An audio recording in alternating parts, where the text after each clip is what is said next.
Let's see. Where should we start?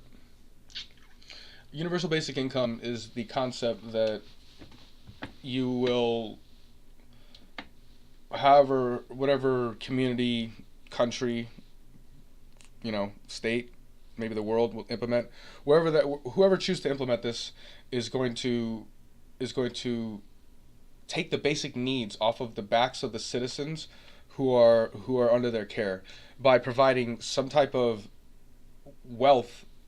I dare say supplement.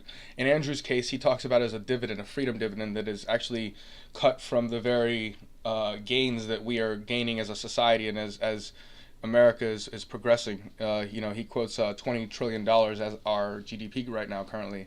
So, the idea that we're not in the most rich and prosperous time that one can imagine as far as what's happening in our world, I'm not really sure who can make that argument clearly with some clear justifications. But so the fact that we can share this wealth in our citizens, as far as his example goes for the United States of America, every citizen would get $1,000 dividend every month that comes in, no matter who you are, no matter what, because you're part of the nation, part of the country, part of the prosperity and the growth of what is this grand experiment.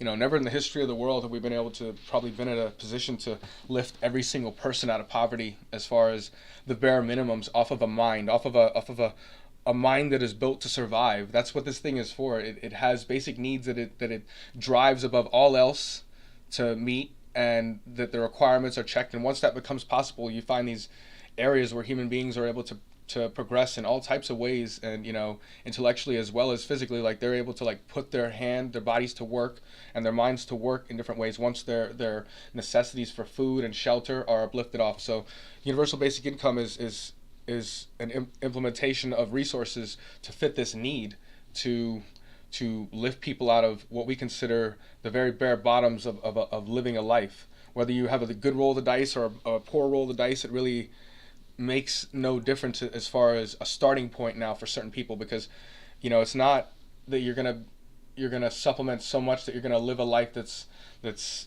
fulfilling from most people's point of view with $12,000 a year. I would say, the math as far as it adds up, but it will alleviate so much that you'll be able to make clear choices. And with the fact that those things are off of your mind, the basics of survival are off of your mind, food and shelter, your family's sake, things of that small nature that comprise of so much of our mental bandwidth that takes up, how we can produce creative new thoughts or ideas in our own time frame without that shit on top of us.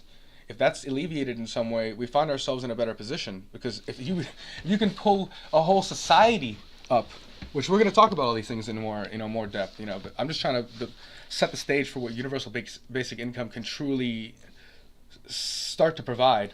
And the way these guys are framing our future, excuse me, the way these guys are framing our future, people such as Elon Musk, I watched him talk a few different times about this subject, but Andrew Yang as well.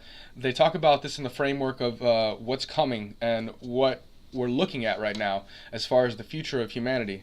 I mean, it's funny to talk about large topics and play around with them as well as small topics, but this seems like to touch every human in some shape or form. Like, somewhere in your busy life schedule, you seem to give a fuck about this, even just a little bit. If it just hints at your ever changing perspective of what this life thing is all about, this should probably find its way woven in and out of your life no matter what. Because the idea that things are going to be automated and changed in a way where our world won't look this way. If you're able to live the next 10, 20, 30 years, who knows what we're going to see. These guys are planning to go to Mars next 5 years. We're going to see what happens. Elon said that a year from now, or excuse me, yeah, 2020, he'll have 1 million robot taxis on the road. He should have. That's quite an interesting boast right there. We're going to see what happens, but I can understand. We're a little off topic, but go into these depths of automation where he says that because of the amount of data that the amount of data that's coming back from each of the cars of his Teslas out there, and anything else that I guess that is attached to that system as far as automation. I'm not sure what else he's got on the road.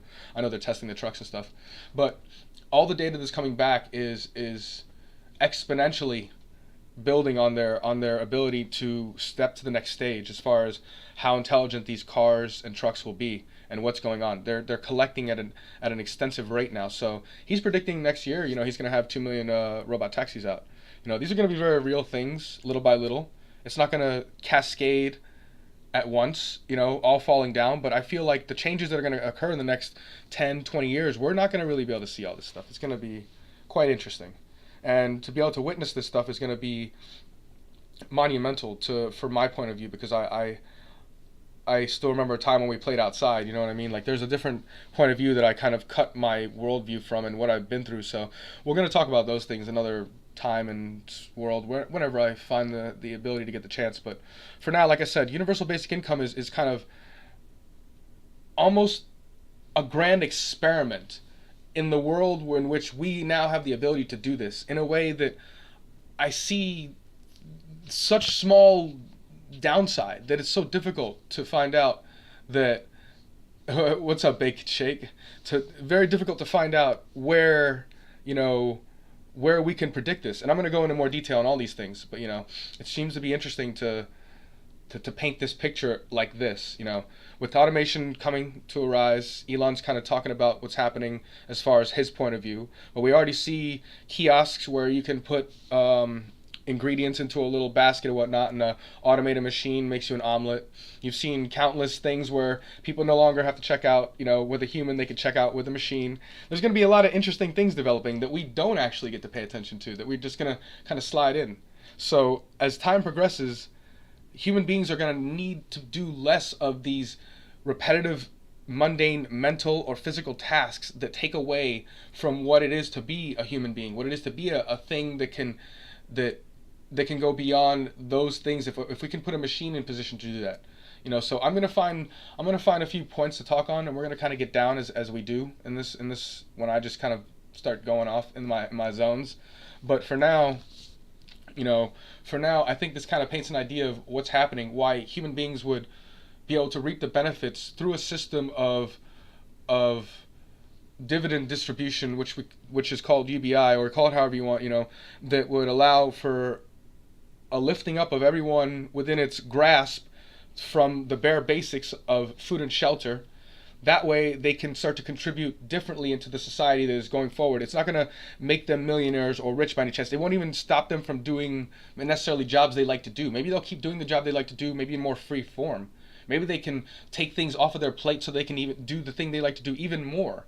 That 1,000 alleviates. Who knows? It's impossible. We're going to slice the pie, but it's impossible to determine what a human being is going to do with that extra source of income for them and their loved ones.